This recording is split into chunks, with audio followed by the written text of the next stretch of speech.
Boa noite. O Plano de Mobilidade Urbana da Grande Florianópolis, Plamos, apresentou recentemente um dado importante. 75% dos veículos que ocupam a Ponte Colombo Salles, no horário de pico, são carros.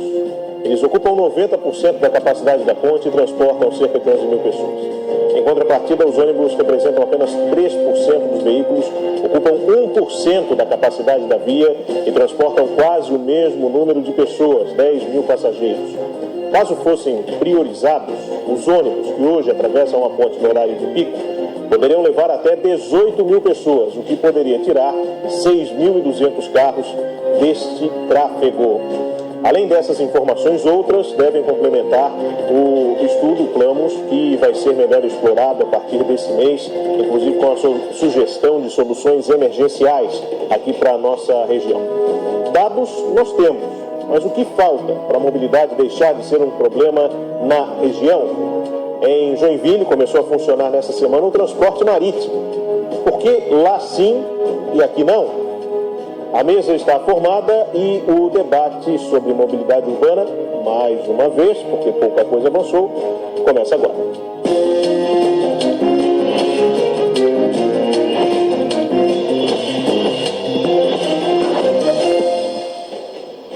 A sua participação é muito bem-vinda, desejada no programa de hoje, através do nosso e-mail, o conversas@tvcom.com.br, as nossas redes sociais que aparecem no seu vídeo nesse momento, e ainda pelo WhatsApp 4891884044, 91884044, para você interagir conosco em tempo real. O programa hoje recebe aqui nos estúdios da TV Com o professor Werner Krau Júnior, do Departamento de Automação da UFSC, especialista em mobilidade urbana. Também Pablo Balbis, empresário e coordenador do projeto Marine Bus. Antônio de Arruda Lima, advogado e presidente da Comissão de Mobilidade Urbana da OAB. E o Guilherme Medeiros, coordenador técnico do Plamos, que está aqui conosco. O programa está no ar em defesa, em nome de Senge, em defesa do profissional da engenharia sempre. Promoção de aluguel e Bagia, as melhores oportunidades em aluguel de imóveis com valores especiais. Cota 40 anos, marca de credibilidade e imóveis de valor. Sebrae, soluções para a sua empresa acontecer. Queires, pensou móveis, pensou Queires, a número 1. Senhores, boa noite. Obrigado a todos pela gentileza da participação aqui no Conversas Cruzadas. Eu falei na abertura que a gente vai discutir mais uma vez mobilidade urbana, porque pouca coisa avançou até lá. É claro que há projetos, há estudos, o Plamos está aqui para a gente falar sobre isso. O professor Werner também, por várias vezes, já nos falou das contribuições, mas é que de ações concretas que mudem o dia a dia das pessoas, a gente ainda não viu muita coisa. Então a gente vai falar sobre isso também a partir de agora aqui no programa. Mas antes eu vou convidar todos que estão aqui na mesa, antes do boa noite inclusive, e você aí de casa também, para a gente assistir uma reportagem sobre a novidade da semana, que foi o transporte aquaviário implantado em Joinville. E aí há pouco eu falava, né, se nós perguntarmos cidades com integração com o mar, talvez Joinville não seja uma das lembradas. E Florianópolis sim. Pois é, mas lá nós temos o transporte funcionando e aqui há muito tempo não. Vamos assistir a reportagem. Antes mesmo de o barco chegar, já havia pessoas esperando no pier do bairro Espinheiros, em Joinville. Os passageiros estavam ansiosos para embarcar pela primeira vez no Marine Bus. Evelyn veio de São Paulo passar férias com a família em Santa Catarina e ia embora hoje, mas remarcou a volta para conhecer São Francisco do Sul, pelo mar. Hoje, na verdade, eu estarei voltando para São Paulo, que estou aqui de férias, e acabei cancelando para vir para cá.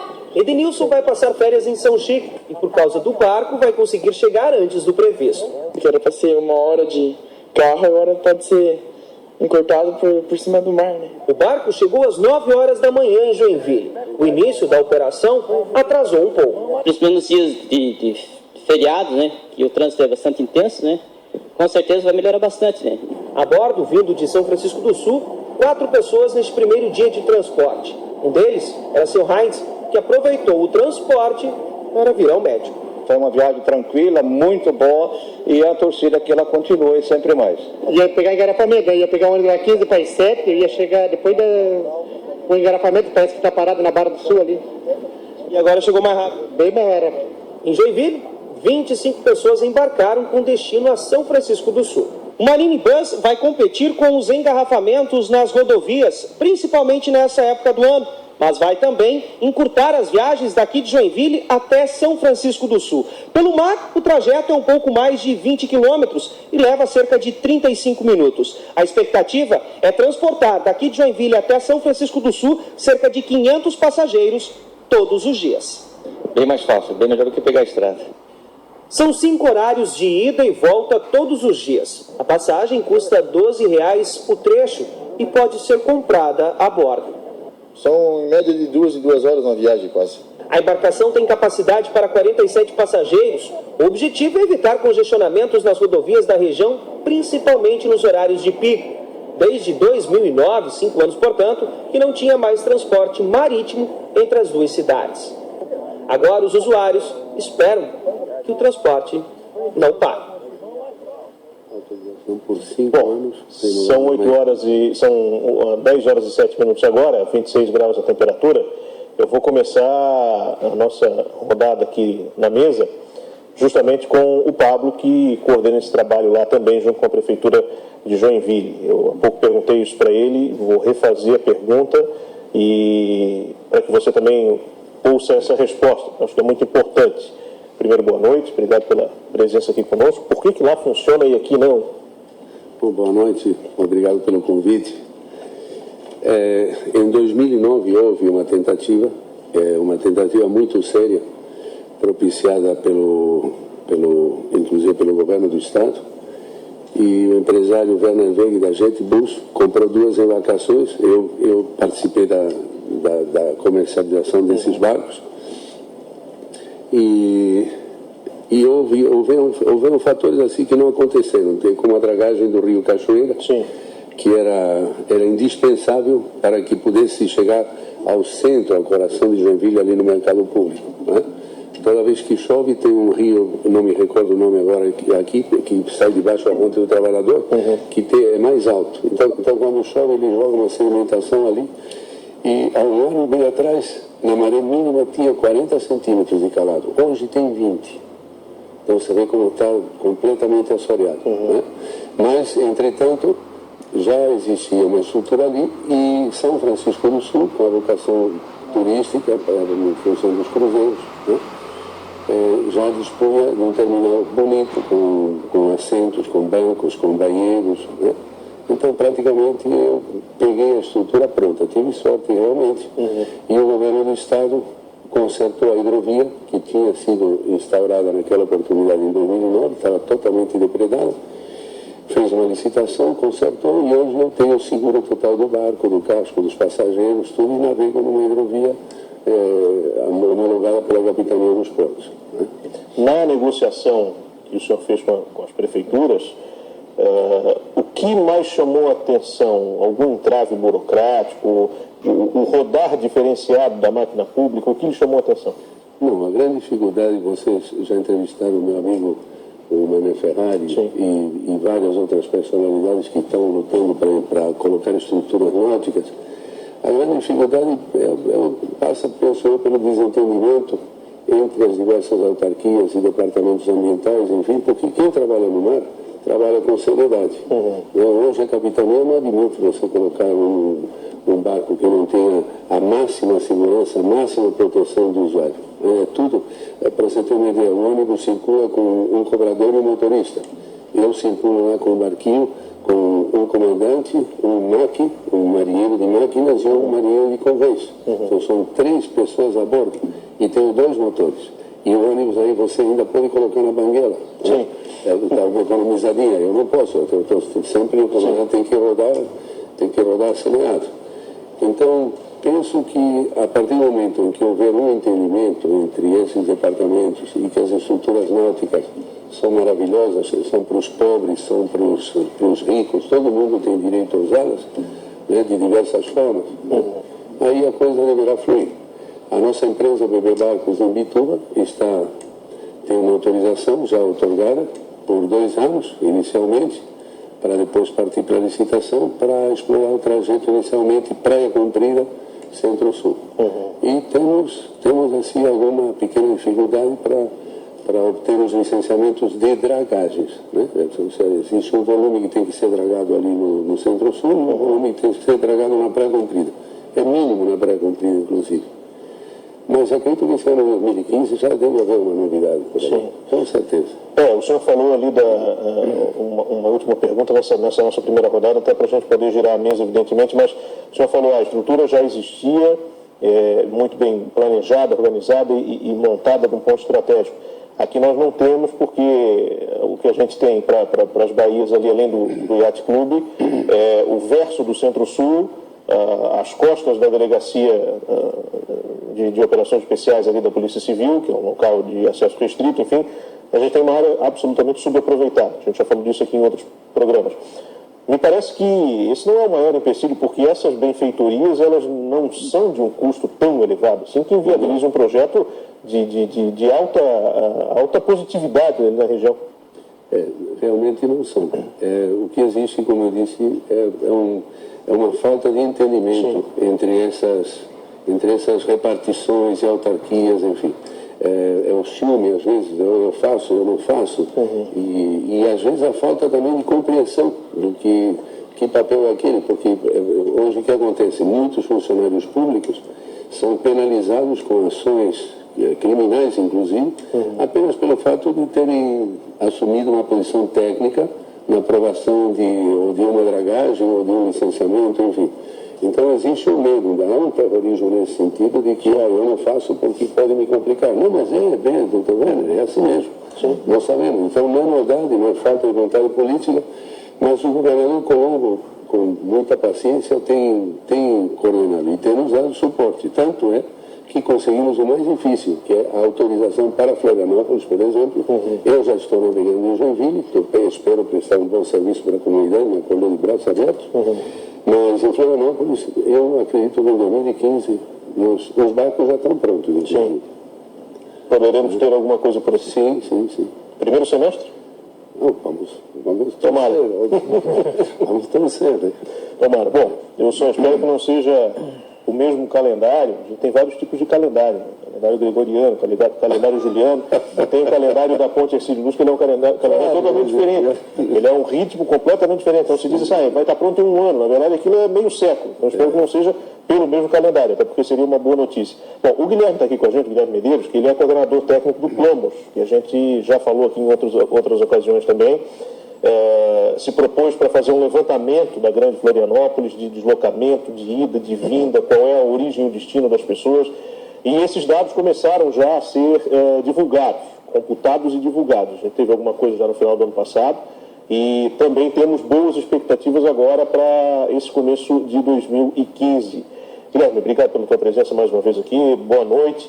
Eu queria já te perguntar o que nós temos até agora de dados concretos, além daqueles que eu trouxe na abertura do programa, e de ações esquematizadas para esses primeiros meses do ano. Boa noite. Boa noite, Felipe. Boa noite aos ouvintes. Agradeço também pelo convite.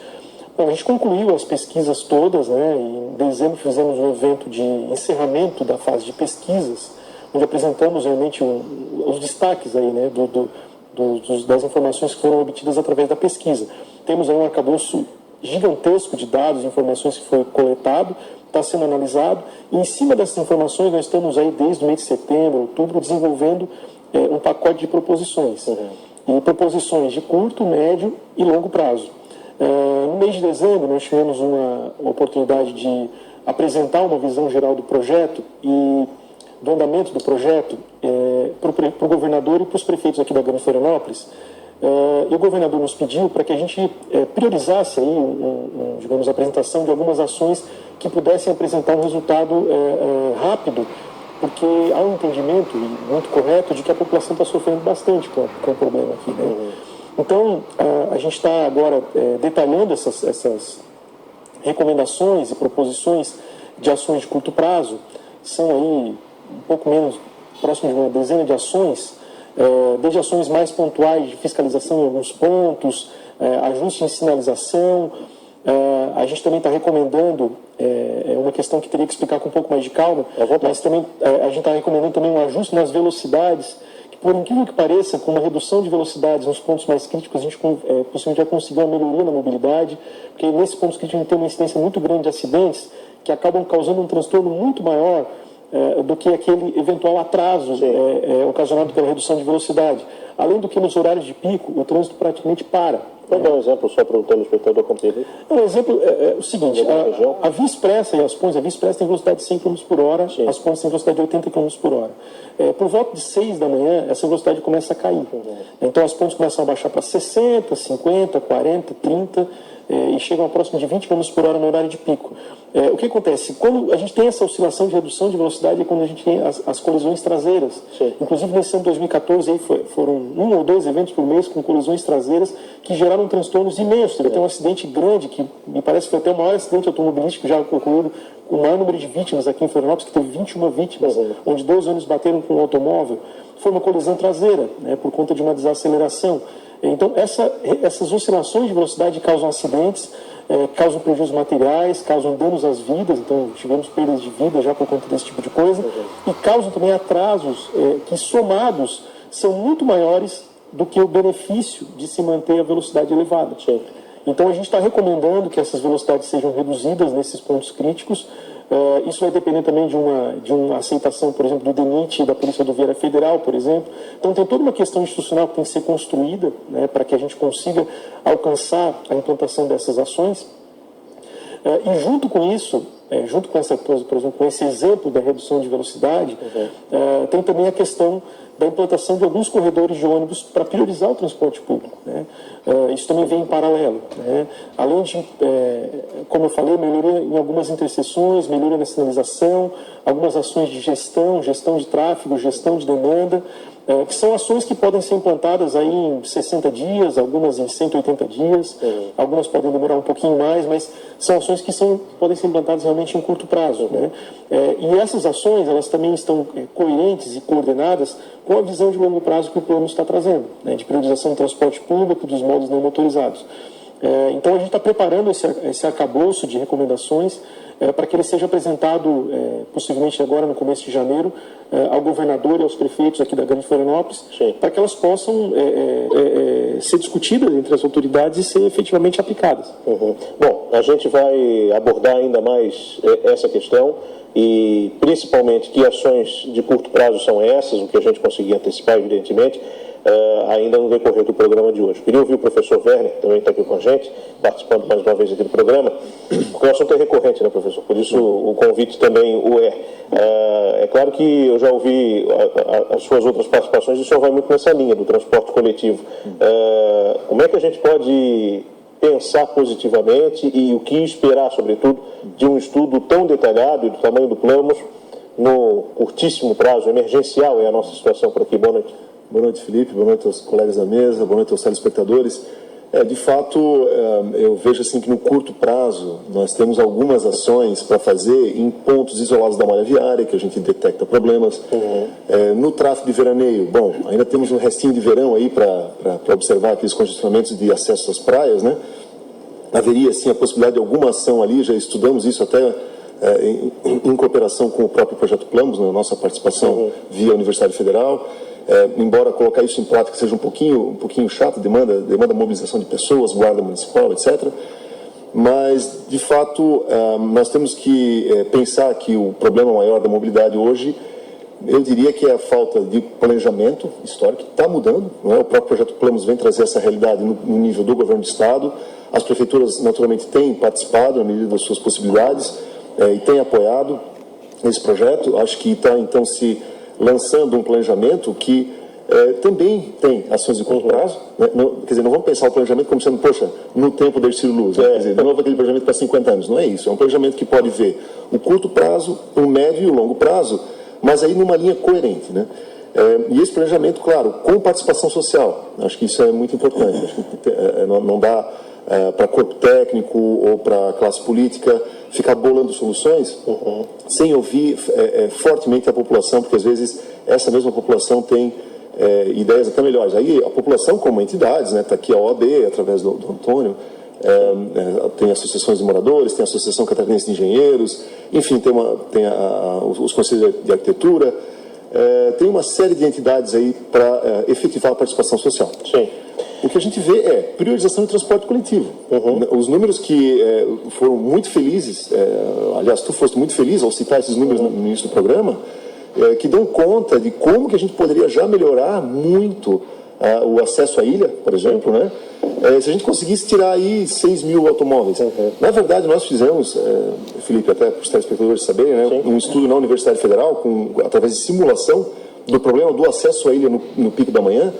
O número que a gente chegou foi para manter os congestionamentos de automóvel do jeito que está e levar os ônibus para uma velocidade operacional de até 30 km por hora, que isso hoje está na casa dos 10, 11, né? Quer dizer, para chegar a 30 km por hora, bastaria tirar 3 mil veículos, desde que fosse exatamente no horário de pico. Aquelas 2 horas de pico ali, das 6h30 às 8h30. Tira 3 mil automóveis daquilo ali, ou seja, basicamente pega 3 mil automóveis que só tem um motorista, que são muitos desses, né? Transfere para um ônibus, ou para ônibus, são 60 ônibus a mais aí, a gente resolve o problema da circulação do ônibus e mantém o congestionamento do automóvel. Claro, à medida que começa a melhorar ainda mais a circulação do ônibus, a gente vai perceber uma migração mais forte. Isso tudo que eu estou colocando pressupõe corredor exclusivo em algumas vias de acesso à ponte e na própria ponte. No caso aí, a ponte Pedro Ivo, para acesso à ilha. Então, quer dizer, é coragem política? Sim. É um problema cultural que as pessoas não aceitam? Não, não é um problema cultural. À medida que as pessoas puderem ver a melhoria substancial trazida pelo transporte coletivo, priorizado em corredor, certamente a mudança vai acontecer e a cultura vai mudar muito rapidamente. Né? Claro. Acho que é isso. A gente tem aí, vou dizer uma frase aqui que vai deixar muita gente revoltada. Sou obrigado a dizer isso. Nós tivemos aí, nas últimas semanas, nos últimos dias do ano, hoje, inclusive, teve um problema no Detran, e também causado por isso, uma procura muito grande por gente placando veículos novos, para aproveitar aquela redução do IPI, que o governo eliminou a partir do dia 1º de janeiro. Então, os carros já estão mais caros, e os carros populares, em média, 10% mais caros, em média. Então, muita gente correu para comprar um automóvel. Isso vai exatamente contra o que a gente está falando, né, que é a valorização do transporte coletivo, enfim, que é um sonho que as pessoas têm todo o direito de ter e de realizá-lo, evidentemente. Mas é usar com consciência, como tudo na vida, né? Felipe, eu acho que, se me permite uma parte, nesse ponto, claro, todo mundo tem que ter carro. Sim. Eu acho que o índice de motorização no Brasil ainda é relativamente baixo, né? 350 veículos para cada 1.000 habitantes, né? Vamos chegar nos níveis da Europa, aí, 600 veículos por 1.000 habitantes. Só que na Europa ninguém usa o carro na cidade. Tem o carro lá e tal, para quando precisar, uma emergência, pode, enfim, não queremos entrar naquela ideologia de que carro é para quem pode pagar. Né? Acho que carro poderia ser para todo mundo. Mas as cidades não podem ser vítimas e reféns desse modo de transporte individual que é tão ineficiente e tão pouco inteligente até. Né? Bom, o nosso bloco já excedeu todos os limites de tempo, mas eu não vou cometer a indelicadeza de não deixar o doutor Antônio falar nessa primeira parte do programa. Então, eu queria ouvir, doutor, boa noite, obrigado pela presença aqui, principalmente no sentido de como é que a comissão pode nos ajudar, sobretudo do ponto de vista legal, para que nós não tenhamos aí, como o Pablo falou, como o governador fala de vez em quando, entraves burocráticos e de legislação que acabam, por querer dar um pouco mais de seriedade e diminuir eventuais corrupções nesse processo, mas aí sim, levando todas essas intervenções e obras para o calendário da Ponte Hercílio Luz também, por exemplo. Boa noite. Boa noite, Felipe. Boa noite aos participantes, aos telespectadores. A gente tem participado efetivamente de várias reuniões, a gente tem estado em contato aí com a própria UFSC, o próprio Plamos e várias entidades da sociedade civil e entendemos que a OAB ela tem um caráter contributivo, né? A gente sempre tem aquela premissa de que não me aponte os problemas, mas me diga as soluções para esses problemas. Então, a gente deseja contribuir e o nosso esforço, em especial da Comissão de Mobilidade, além das outras comissões temáticas da OAB que tem acompanhado vários quesitos nesse sistema, é confluir as energias de uma maneira a gente ter um norte ideal para que todos eles trabalhem no mesmo sentido. Então, a gente estabelece que, apesar de que as competências entre os municípios sejam diferentes do Estado, existe a possibilidade de a gente ter essa sintonia, excluindo-se as vaidades, né, que existem, as vaidades políticas, obviamente, São muitos. São muitos. E a burocracia, que também é um empecilho. O governador sempre frisa muito essa questão da burocracia. Mas a gente acredita que a gente vai ter, a gente está passando, como o Werner bem falou, a gente está passando por um feliz momento, né, em que, muito embora a gente tenha historicamente uma falta de planejamento, e as pessoas falam sempre, não, estamos cansados de planejamento e pouca execução. Sim. Mas a gente está com um planejamento muito concreto. A gente tem acompanhado o trabalho do próprio Planos, aqui o Guilherme também, a gente tem visto um trabalho muito concreto, de forma que a gente tem perspectiva da aplicação prática desses resultados, né, dessas melhorias. E a gente partilha do mesmo entendimento da priorização. É claro que tem que ter uma intermodalidade, né, e a gente tem que priorizar, nesse momento, aquele transporte que vai ser o mais rápido, o mais econômico, o mais célere, que seria até o transporte coletivo, de ônibus, enfim, e posteriormente, em conjunto com isso, o transporte marítimo. Nós, a OAB, inclusive, já fez um encaminhamento através do Conselho Federal para que sejam estimulados, através de incentivos fiscais, os transportes multimodais, não motorizados também, porque a gente também vê em países avançados que as pessoas utilizam muito a bicicleta, né? E como o Penhalós esteve aqui já e falou né, em Bogotá que as vias são feitas para pedestres, né? Então, infelizmente, a gente tem que estimular não só o transporte público, mas a gente também vai ter que desestimular o transporte individual. A gente sempre, eu tenho até um concunhado que ele é de uma empresa multinacional, e ele fala assim que o automóvel é um dos meios mais retrógrados, ele deve existir, claro, mas ele é um dos meios mais retrógrados de energia, de desperdício de energia, porque muitas vezes você está deslocando energia para 1 tonelada para transportar 80 quilos. A maioria das pessoas está sozinha no veículo, enquanto o transporte público ele tem muitas pessoas. Então a OAB vem nesse sentido a fomentar essa sinergia entre esses órgãos, essas entidades, para que a gente possa trabalhar de uma maneira confluente mesmo, né? Claro. Bom, a gente vai continuar falando sobre esse assunto, evidentemente, daqui a pouco, depois do intervalo, mas eu vou fazer um parênteses aqui para informação e prestação de serviço, até porque o Conversas Cruzadas também tem esse caráter. A Prefeitura de Bombinhas anunciou agora, no final da noite, que amanhã vai começar a cobrança daquela taxa de pedágio ambiental, que, aliás, na semana passada, me perdoem aqui os responsáveis pelo processo na Prefeitura de Bombinhas, foi uma das maiores patuscadas que se viu, porque se anunciou que iria se cobrar e, no fim das contas, faltava 1 minuto para o prazo entrar em vigor e passaram-se depois 10, 15, 20, 30 minutos. Ninguém sabia como operar o sistema, a máquina do cartão não funcionava, enfim, acabou não se cobrando. E aí a credibilidade vai também por água abaixo. Mas agora é garantido, segundo a nota da Prefeitura, até que se mostre alguma incompatibilidade, de que, abre aspas, após os testes de integração da operadora de cartão de crédito com o sistema de cobrança terem sido realizados com sucesso, a taxa de preservação ambiental começa a ser cobrada amanhã, dia 6 de janeiro, a partir das 8 horas da noite, afirma o documento da Prefeitura de Bombinhas. É aguardar para ver. São 10h31, ou 10h29, no vídeo da TV Com. Nós vamos para o intervalo e voltaremos daqui a pouco com outras informações aqui para você. Até já.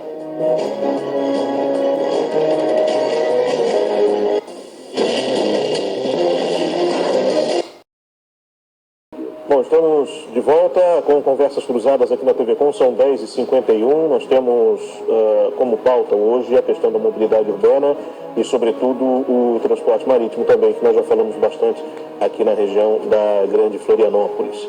Temos mais um telão, então vamos à manifestação do nosso telespectador, que participa conosco, a Andressa Farias, pelo Facebook. Já há novos trajetos definidos para o catamarã? Pablo, ele responde isso daqui a pouco, depois de mais um intervalo aqui na TV Com. Até já.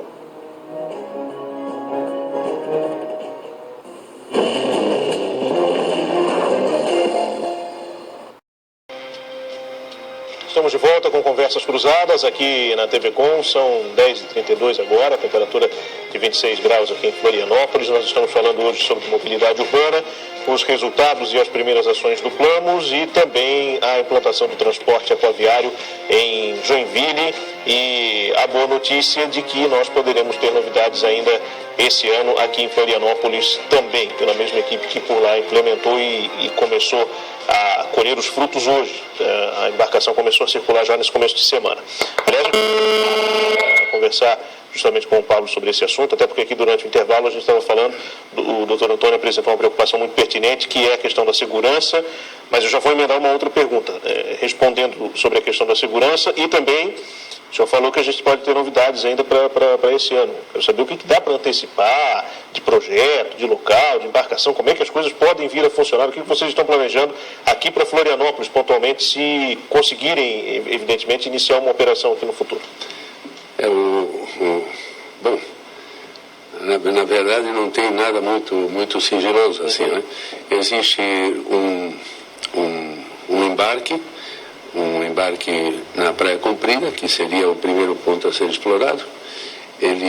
Esse embarque tem um design, são containers estruturados, muito bem decorados, né? Mas na essência bastante simples e a coisa dura que é para ser utilizada mesmo. Né? Inicialmente com barcos de 68 passageiros, porque não adianta você colocar um barco grande e não ter gente dentro, além do custo, porque quanto maior o barco, maior o número de tripulantes, não é, doutor Guilherme? Então, começamos com os catamarãs pequenos e vamos crescendo conforme a demanda. Né? Mas achamos que a curto prazo devemos ter navegação da Praia Comprida ao Centro-Sul. Porque assim que os documentos necessários para a consecução das dragagens, principalmente, estiverem disponibilizados, e os espelhos de água licenciados também, enfim, a parte terrestre também, o resto é muito rápido, é tudo pré-moldado, basicamente pré-moldado, uma instalação que eu acredito que o Dr. Raul Machado, que é um homem, é um pegador, deixa uma puxadinha nele, ele está assistindo aqui. Claro. Né? Ele realmente é um tocador de obras e em 3 meses deverá ter os 2 equipamentos prontos. Você vê que é bastante simples realmente. Né? O Centro-Sul, lamentavelmente, vamos ter que utilizar aquele trapiche que já tem o problema, doutor Guilherme, do assoramento do próprio rio que desce ali da Avenida Ciro Luz. Então aquilo vai ser uma constante, mas eu acredito que a questão é começar a trabalhar, o usuário ver que o serviço é funcional e que, como falou o Dr. Werner, de repente conseguimos ajudar a tirar alguns quantos carros da rua, né? Porque eu tenho uma caminhonete por força da minha profissão, de levar motor e peças e tal e coisa, mas olha, para estacionar em Florianópolis a caminhonete, mas olha, tem estação em Biguaçu. Então, por aí, mais ou menos por aí. Então a pessoa se desloca do outro município para cá, tem a maior dificuldade para estacionar, vai levar multa porque vai arriscar parar num lugar onde não deve, né? Então nós acreditamos que o usuário do carro vai ser o nosso usuário, mas acreditamos piamente nisso. O do ônibus, ainda mais com a facilidade da via exclusiva para ônibus, a tranqueira de automóveis vai ser maior, obviamente, né? E muita gente vai pular na nossa embarcação, se Deus quiser. Né? É claro que essas informações, essa que eu vou perguntar agora, ela vai ser mais concreta quando nós tivermos também algo mais concreto já desenvolvido. Mas tem uma ideia de custo? Quanto vai ser essa passagem? Lá em Joinville é R$12, né? A ideia da equipe que está coordenando o projeto é não ir muito além do preço da passagem de ônibus. Não para atrair o usuário, mas para motivar os usuários de automóvel, porque se você pensa hoje, o doutor Guilherme já deve ter constatado que os carros passam com um motorista e raramente alguém dá carona e tal. Então, se o camarada fizer contas, ele tem que embarcar. Ele é obrigado a embarcar, com internet a bordo, com 2 TV, né? Ambiente climatizado. Meu Deus! E como estávamos falando, não sei se foi no ar ou alguma parte, no Centro-Sul entraria um ônibus ali que seria um mini circular para levar o pessoal até o Ticem, ou de repente seguir pela Mauro Ramos ou tocar para outro destino. Mas ali dá para embarcar passageiro e desembarcar também, exatamente. Em Porto Alegre, que tem um 15 muito bem sucedido lá, com a Catisul, as pessoas saltam do ônibus, atravessam passam por baixo do aeromóvel ali, né? E caminham 300 e poucos metros, na verdade, 300 e poucos metros até atingir a área onde tem os ônibus, onde tem os táxis, enfim. E aqui não é diferente. E as pessoas, acho que devem se condicionar, digo pela minha idade também, eu preciso caminhar. Eu não consigo caminhar tudo o que eu preciso, na realidade. Então, gente, vamos caminhar um pouquinho e não faz mal. Qual é o tempo de viagem da Praia Comprida, como o senhor disse, até o Centro-Sul? Mas não passaria de 13 minutos, acredito. Nossa. Bota 15, assim como... Isso é muito rápido. Se tanto. É muito rápido. Você já fez de barco na casa dos 50? Não, mais ou menos isso. Nós aferimos uma vez, que tinham convidados a bordo, fizemos uma aferição do Yacht Club à Ponte de Maruí, bem ali na frente, nos aproximamos, foi 15 minutos até lá. Então você navega a 20 nós, que é uma velocidade econômica, velocidade cruzeiro do barco. Ele tem um excelente rendimento, gasta nessa velocidade em torno de 120 litros hora de serviço, né? Então você vê que daria para fazer algumas viagens, né? Daria 4 viagens com 120 litros. E mais ou menos isso. Pelas imagens ali que a gente viu no Joinville, que é uma embarcação, acho que é maior, né, do Joinville? Não, a minha é pequenininha. É menor? A minha lancha é bem pequena. A minha é para 47 passageiros. O senhor falou aqui que seria 68, né? Não, as que vão começar em Florianópolis. Ah, sim. Os catamarãs designados para Florianópolis. Sim. Isso. Eles são, a gente viu imagens ali rapidamente, absolutamente confortáveis. Parece até um ônibus, inclusive, com estofamento semelhante de ônibus executivo, enfim. Então, conforto não é problema. Não. As poltronas, inclusive, foram cedidas pela BB Barcos. Sim. Eu vou fazer outra propaganda da empresa ali. Né? E viaja todo mundo sentado, né? Exatamente. Todo mundo sentado, exatamente. Agora, se nós tivéssemos aqui uma escala de 0 a 10 para classificar o andamento das negociações que o senhor falou, da papelada para desassoreamento, para a construção da hidrovia, etc., em que escala nós estaríamos? 7? 7? Olha só. Por aí. Está avançado então o negócio. Está avançado realmente.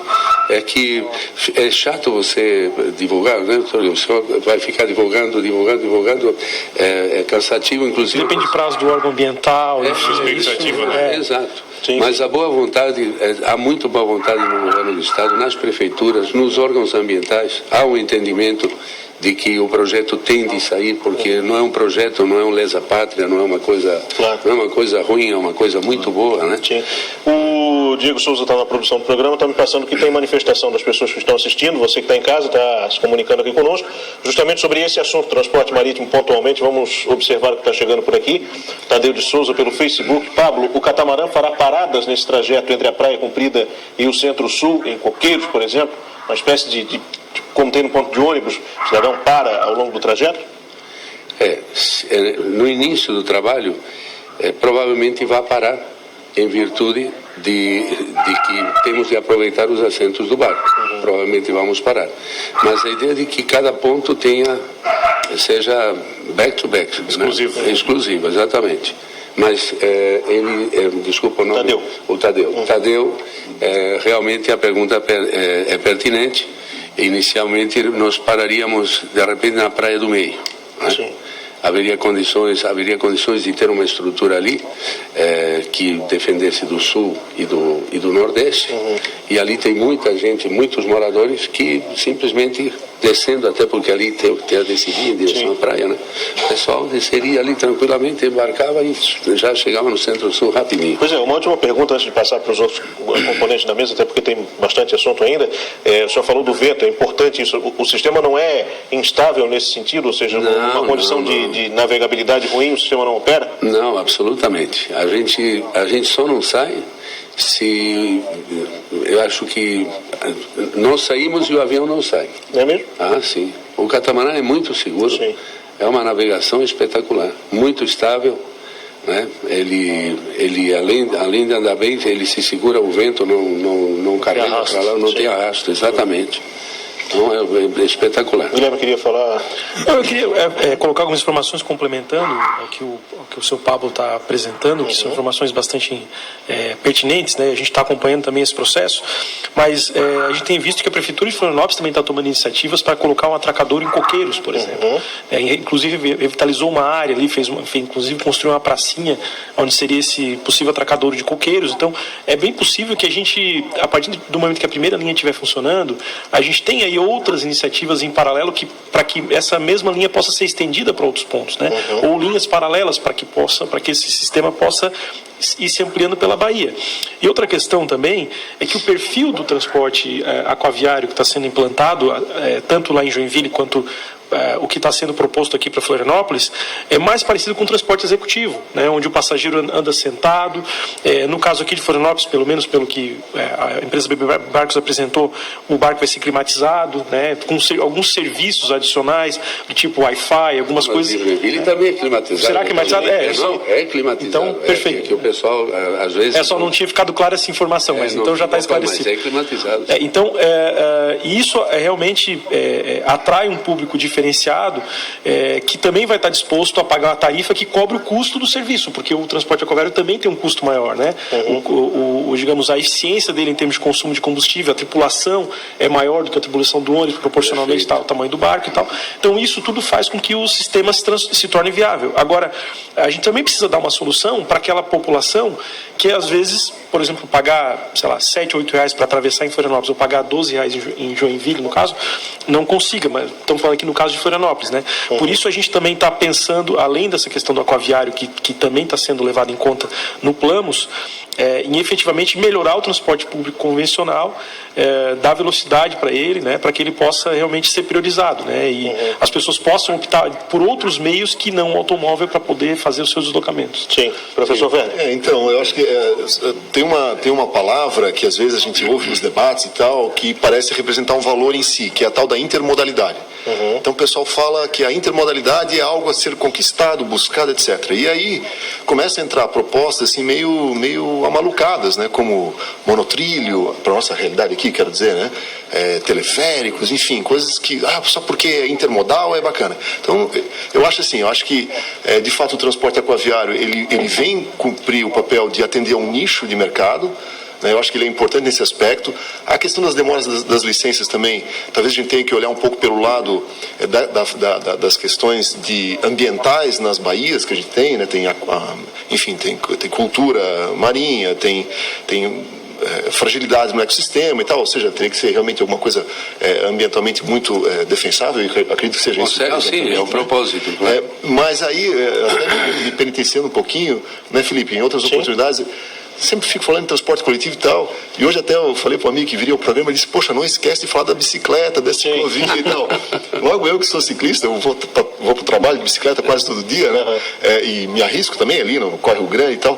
De fato, quer dizer, mais um fator de intermodalidade, trazer a bicicleta.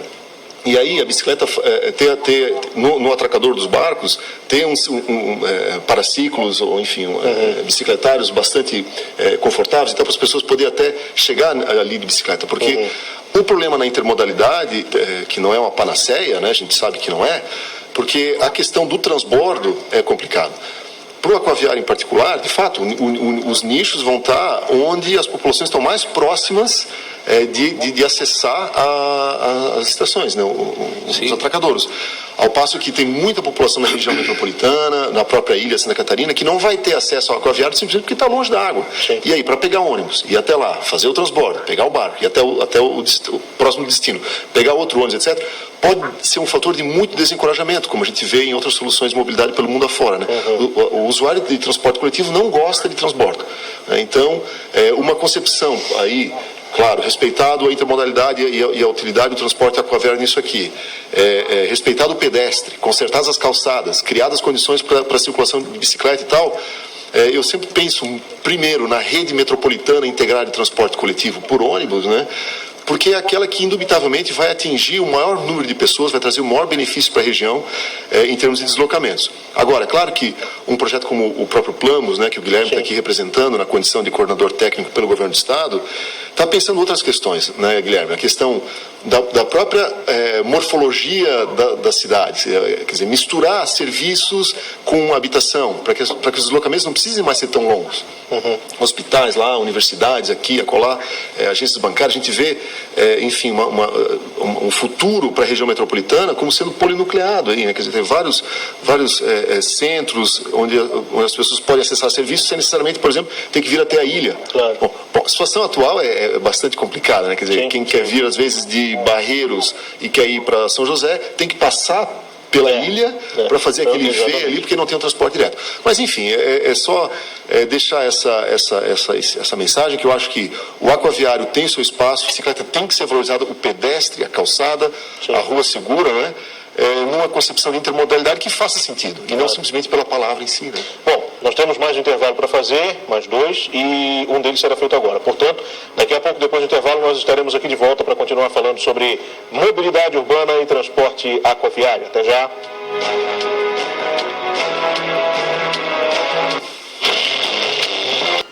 Estamos de volta na TV com Conversas Cruzadas, hoje falando de mobilidade e transporte marítimo. Daqui a pouco a gente vai falar um pouquinho de corredor de ônibus e alguns planejamentos que já estão em andamento aqui na cidade.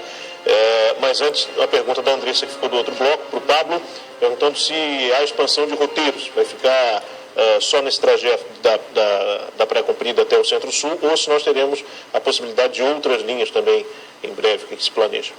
Sim, inicialmente vamos sair da Praia Comprida, a BB Barcos vai sair da Praia Comprida com seus catamarãs e está no projeto a Barra do Aririu e na sequência Biguaçu, né? A Prefeitura de Biguaçu não tem conversado muito com a gente ultimamente, mas é porque houve uma mudança de comando na Prefeitura também. Então, esperamos agora que o prefeito em exercício, Ramon, né, de repente comece a conversar com a gente também, afinal de contas, né? Então, sim, há outras possibilidades e acredito que uma vez implantado o primeiro trecho e o pessoal vendo a seriedade, o próprio governo do Estado, que está cansado também, e os administradores municipais estão cheios de os falsos profetas que chegam, eu faço isso, faço aquilo, então, na realidade, todos nós queremos ver, né? Eu tive a felicidade de colocar a minha lanchinha em funcionamento hoje, e amanhã sai 6h20 da manhã, então eu considero realmente isso um privilégio e torço para que nós possamos fazer a mesma coisa que em Florianópolis, porque é uma sensação muito boa.